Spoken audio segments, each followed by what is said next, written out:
coaching at your alma mater this weekend. What was it like to be back home? Fun, exciting. It was a little bit too close for the football game. App State doing App State things, but I've been on the roster. Everyone's gotten a lot of opportunities this year. What does that say about the depth of the team? well, we have no depth. That's the truth. I mean, we have very, very limited subs. We've been dealing with injuries. We're young.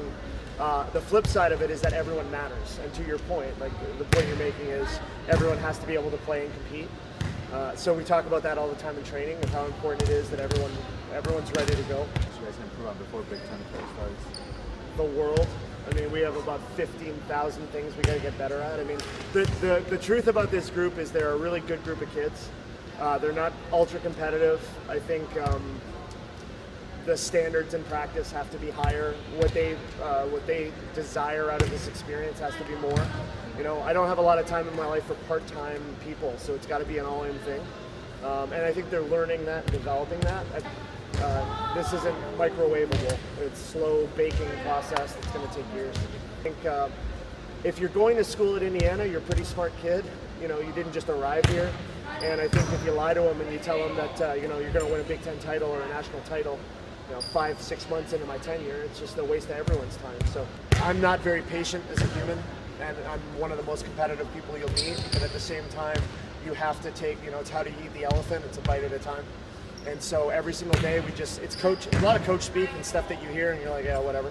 But it's the truth. I mean, you just want to get a little bit better every day. But, I want to have fun every day. I don't think they're that fun to be around at times. I want them to be more fun, have more energy. Same thing with everyone in my ecosystem. You know what I mean? If we're not having fun every day, I don't want to be it.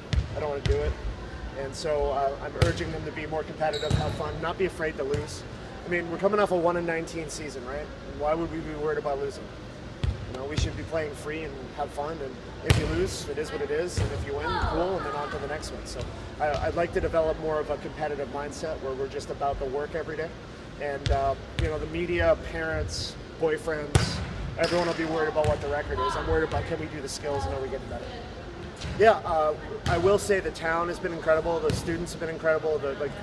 My wife, my babies, everyone have been incredible since we've been here. And it's really the word because people are really nice. There's a Midwest thing going on where people are happy and they say thank you and hi, and it's cool. I think that's a good deal. I think I know my address now. I know how to get home. I found a few pubs that I'm into. Life is good. What's your favorite Bloomington restaurant? I won't say it because I gotta like everyone. I think that's important. I gotta almost be Switzerland. And my wife's a chef, so it's hard to have dates with babies, so that's my advice to all of you. Before you have a family, make sure you date and do what you gotta do. But we like, the downtown square is awesome. I think a lot of those restaurants there are good. I'd like to frequent the pubs more than I can. It's a small college town. The thing about DC is you can find a bar and no one knew who you were or what was going on. It's a little different here now, so trying to be mindful. We seem to go to BJ's a lot, so shout out BJ's. My kids like the little snacks at the start and the Pizookie thing, so shout out Pizookies. It's going to take more time. I feel like it's, the movie Groundhog Day, and you wake up, you're like, here we go again. That's how I feel all the time. And the other analogy I liked is if any of you watch HBO, it's like at the start where it's all fuzzy, and then it's the HBO thing and it gets real clean and crisp. I think the fuzzy part is where I'm at, and eventually it hits the HBO thing. You're like, okay, I got things in order, but I don't feel like I'll be there for a while.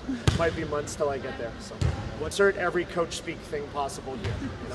Work hard every day, 1% better, all that stuff. It's the truth. And I wish I could flip a switch and make it, a national powerhouse. But that's what makes the rebuild so fun, is that when you look from the outside in, everyone looks at it and goes, oh, there's no way that's going to happen, and I'm absolutely convinced it's going to happen. So that's the fun. If we're going to get into what the record is, and that being a reflection of how we are this year, I know there's a lot of pain coming, and there'll be a lot of nights where we play great volleyball and lose. So I think we're going to be a lot better than they've been in a while, but at the same time, the gap between us and everyone that's really good is real.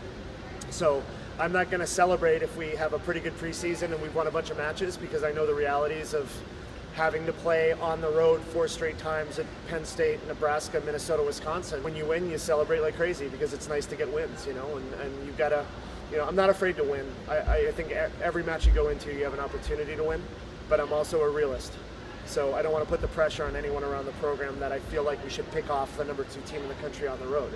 Let's compete, let's grow, let's get better, and be honest with people and be real and really enjoy the process of it.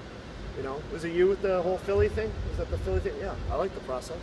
I'm an Embiid fan. He's got some swagger. So. You guys got little similarities. Are you? Well, he's a little taller than me, and no, but yeah, I think that's the truth. I think if I don't believe we can get there, then no one will. You know, I want everyone in our ecosystem to believe that we're going to be really good, and it's coming sooner than people think.